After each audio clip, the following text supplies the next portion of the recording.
பட்டதாரி ஆசிரியர் தேர்வில் வெற்றி பெற்றவர்கள் பணி வழங்க கோரி போராட்டத்தில் ஈடுபட்டிருக்கிறார்கள். இது தொடர்பான கூடுதல் விவரங்களுடன் இணைகிறார் செய்தியாளர் வேல்முருகன். விவரங்களை பதிவு செய்யலாம்.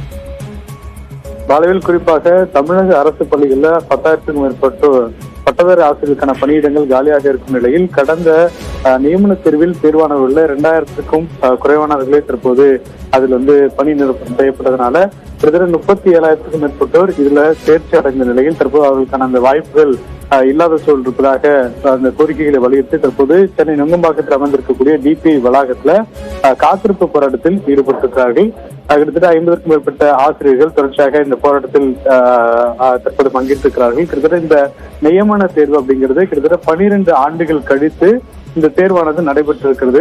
கிட்டத்தட்ட கடந்த காலங்களில் 40,000க்கும் மேற்பட்ட காலி பணியிடங்கள் நிரப்பப்பட்ட நிலையில் இந்த நியமன தேர்வு 12 ஆண்டுகள் கழித்துதான் நடைபெற்றிருக்கிறது. அப்படி இருக்கக்கூடிய சூழல்ல 2000க்கும் குறைவான பணியிடங்களே தற்போது இந்த தேர்வானது நடைபெற்று அதற்கான அந்த பணியிடங்கள் நிரப்பப்பட்டிருக்கிறது. ஆனால் கிட்டத்தட்ட 10,000க்கும் மேற்பட்ட காலி பணியிடங்கள் இருப்பதனால இந்த காலி பணியிடங்களை தற்கால பணியாளர்களை வைத்து ஆசிரியர்களை வைத்து தற்போது தேர்வு செய்து பணிகள் நடப்பதாக குற்றம் சாட்டுகிறார்கள். எனவே தங்களுக்கான அந்த வாய்ப்பை அரசு வழங்கப்பட வேண்டும் என்று முதலமைச்சருக்கு கோரிக்கையை வலியுறுத்தி டிபி வளாகத்தில் காத்திருப்பு போராட்டத்தில் ஈடுபட்டிருக்கிறார்கள்.